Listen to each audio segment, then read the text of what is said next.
Composed, a novella by J.E. Novotny, Part 8. Over subsequent weeks, Camilla remained highly popular as a guest of the Empress and all high-born royal ladies, and the theatre was packed each night, regardless of what was being performed, though the Ventricetti play fell out of favor quickly. Camilla fell into her bed exhausted each night and woke with a long list of engagements and a pile of new invitations waiting for replies.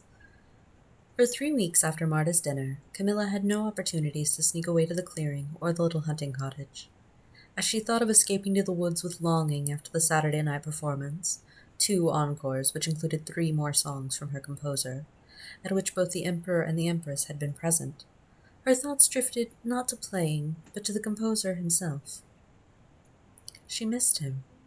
Her fingers ached from playing, and she had no desire to lift a bow again for a time, but she wanted to escape to the clearing to see him, to hear him speak. There was a knock at her door. Camilla sighed and called for the visitor to enter. Mira slipped into the room. She trembled with nervous energy. "Begging your pardon, milady," Mira said with a curtsy. Like most of the theatre's employees, Mira's easygoing nature towards Camilla had altered to awed deference since she had become a noblewoman. It was one of the less savory parts of her new station. In fact, Camilla found many parts of her present station uncomfortable. She held out hope that the furor around her would die down, and she could return to something resembling her previous life. "Yes, Mira," Camilla prompted when the seamstress stood there bobbing her head uncertainly. Her hands twisted around the stem of a midnight rose. "There is a lord who has requested to speak with you. He asked me to bring you this." Mira held out the flower. Camilla took it with trembling fingers. "Please show him in, Mira," Camilla said. The seamstress disappeared, and a few moments later her composer stood in her dressing room. He closed the door gently behind him, removing his mask as he did so. Camilla stood and locked the door. She beamed at him as he took her hands, bringing them one at a time to his lips to kiss the backs. Camilla shivered. She pulled her hands away and gestured for him to take the only available seat, but he shook his head. "I cannot visit long. It would not be proper, and someone might notice me." "I understand," Camilla said, though her voice belied her disappointment. "Do not think I do not wish to be associated with you, my lady," he said with a sad smile. "It is better for you that I remain in the shadows. His voice trailed off, and he paused. Then he shook his head and smiled more brightly. "Let us leave it there. I wanted to congratulate you on your recent, quite well-earned success." "All thanks to you," she said. She stepped forward and took his hand again. He gently massaged her fingers, but he shook his head. "No, you are very talented. You just needed better music to bring it to the fore. I am happy to have supplied that for you, except—" He paused again, considered, and shook his head once more. "No exceptions that need spoken of tonight, while our time is so short." The composer took both of her hands. Camilla reminded herself to breathe as his fingers rubbed circles on her palms and upper fingers, soothing the aches from a long time playing the violin.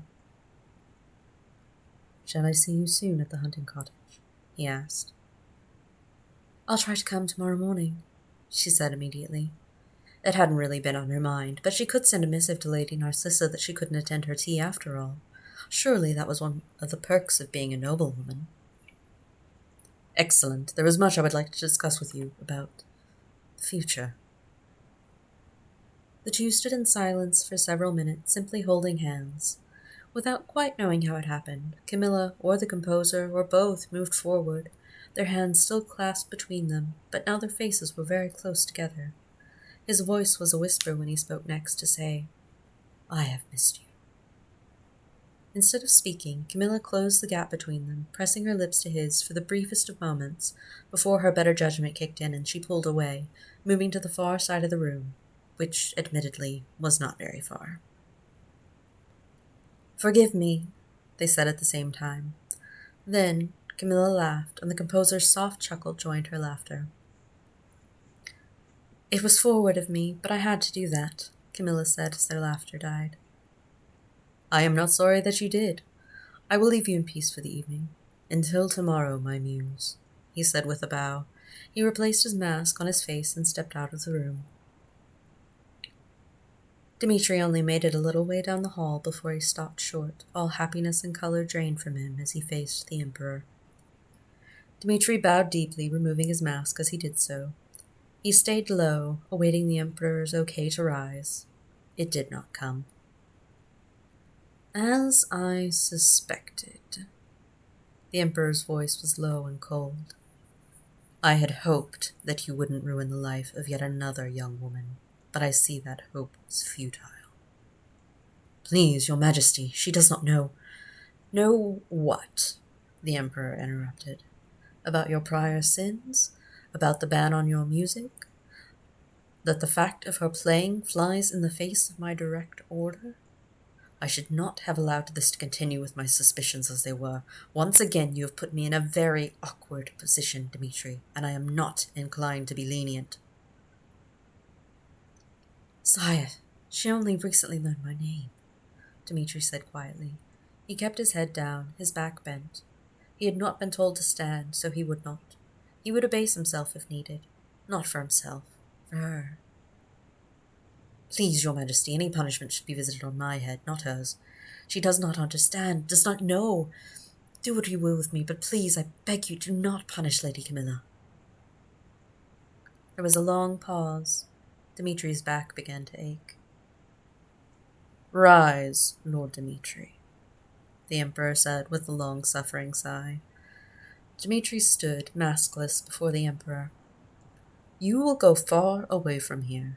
I don't care where, but you will leave this city. You will not provide music to or have any further communication with Lady Camilla. Is this clear to you?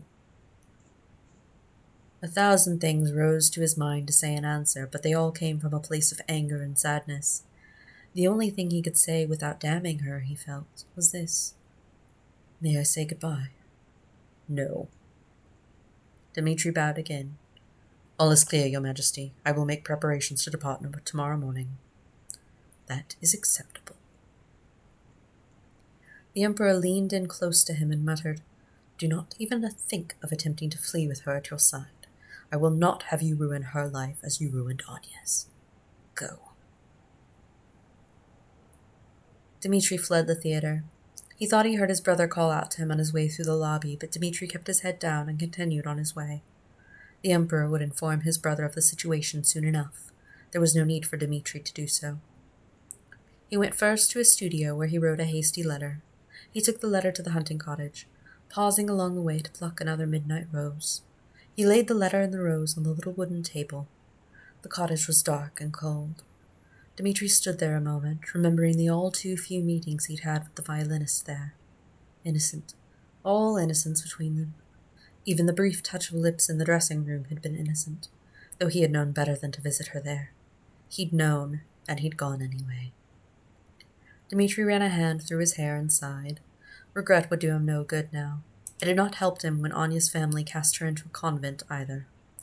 At least he could spare Camilla that, or a worse fate. Without further hesitation, Dmitri returned to the manor to make preparations for his departure.